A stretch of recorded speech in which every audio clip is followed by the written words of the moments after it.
What is ordinance? What are the laws that must be followed? Who are involved and should to implement conservation in our coastal areas? Why we need to follow the ordinance? Municipal Ordinance Number 03 Series of 2016, an ordinance establishing the management, conservation of the coastal and marine resources of the municipality and imposing charges, fees, and penalties for the violation thereof. In Article 1, the general provision, the title known as the Municipal Fishery Ordinance of 2016.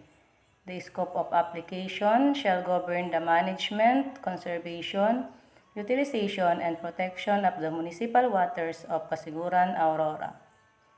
The declaration of policies to ensure the attainment of food security, limit the access of the fishery and aquatic resources, protect the rights of the fisher folk, ensure the rational and sustainable development. Recognize the usefulness of sound, scientific, and technical know-how while recognizing the traditional and local fisheries knowledge and technologies. Ensure the observance of the good governance principle. The coverage, the municipal water of Casiguran, Aurora. All activities, whether for business or otherwise. All person, natural and juridical, who are or will be engaged. Article 2, definition of terms.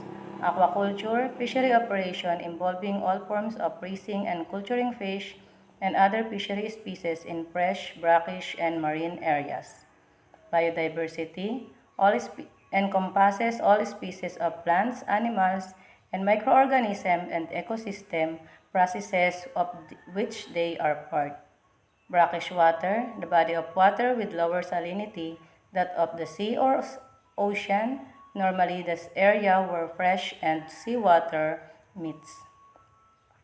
Coastal area is a band of dry land adjacent to ocean space, in which terrestrial processes and uses directly affect oceanic processes and uses and vice versa.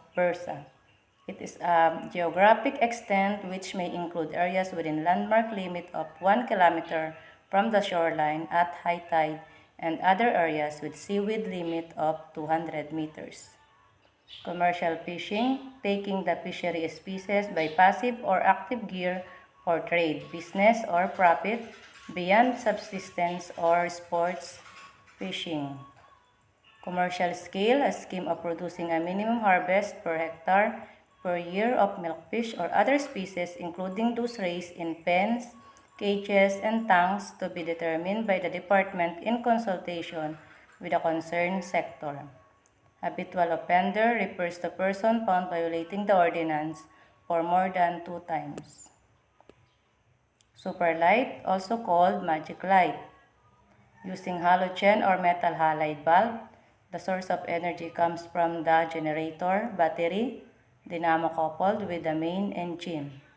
The size of fishing boat using superlight, small scale, 20 kilowatt per vessel, medium scale, 36 kilowatt per vessel, large scale, more than 150 gross tons, using 40 kilowatt per vessel. Article 3, the color coding. This is hereby a specified color for the boat's fishing vessel navigating within the municipal waters of Casiguran, Aurora, which is golden yellow with striped blue color. The label of registration C-XXX-0000-AU-P. C is for representing the initial of the municipality. XXX, first letter of the barangay. 000, consecutive numbering of boats for motorized and non-motorized. AU-P is for Aurora provinces. Y optional, boat classification, P for private, F for fishing, H for hire, and A for aquaculture. Exemption from the color coding, bangkas used for feeding inside the fish pond. Government patrol boats must contain readable marking or with banner Philippine flaglet. Article 4, Registry of Fisheries and Registration of Fishing Boat, Registry of Municipal Fisher Folk. The municipality, through the Office of the Municipal Agriculturist, shall maintain a registry of municipal fisher folk who are actually engaged.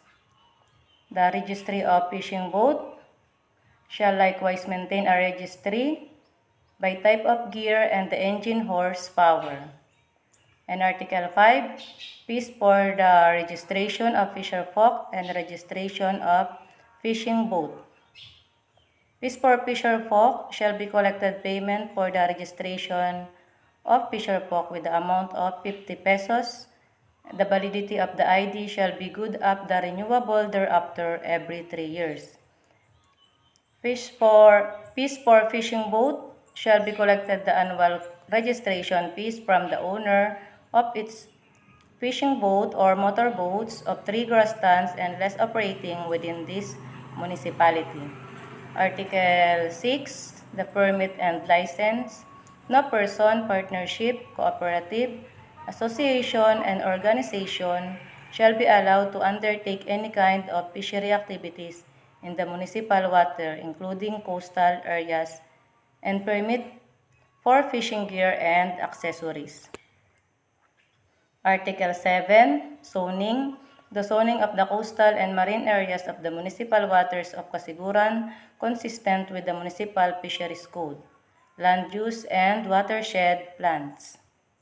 Article 8, Prohibited acts and penalties. Unauthorized fishing or engaging in other unauthorized fisheries activities like fishing marine protected areas or MPAS. These are fishery reserves and fish sanctuaries. Use of fine mesh net, except for catching bangus, fry, and dilis. Gathering of white sand, silica pebbles, corals, and other materials making up of marine habitat. Use of explosive, noxious, or poisonous substances and electricity in fishing. These are the prohibited acts and penalties. Use of dynamite fishing, fishing by the use of compressor, farming seaweed without license or permit, collecting endangered, rare, or threatened species, gathering and possession of breeder, spawner, eggs or fry of bangus, prawn, and other endemic species, except for research and aquaculture purposes. Article 9, the penalty clause. First offense, 2,000 pesos per violator upon his application for administrative sanction. Second offense, 2,500 pesos per violator upon his application for administrative sanction. Habitual offender, there are filing of charges in court. In Article 10, the Administrative Board shall be determined by the municipal mayor through an executive order upon the recommendation from the Office of the Municipal Agriculturist. Article 11, the incentive and granting of rewards or honoraria. The personnel involved in the implementation and enforcement of this ordinance will receive incentives, rewards from the fines collected. 30% apprehending team who are on board during the apprehension, 40% to the LGU, 10% to the administrative board, 10% to the barangay where the apprehension is made. Thank you.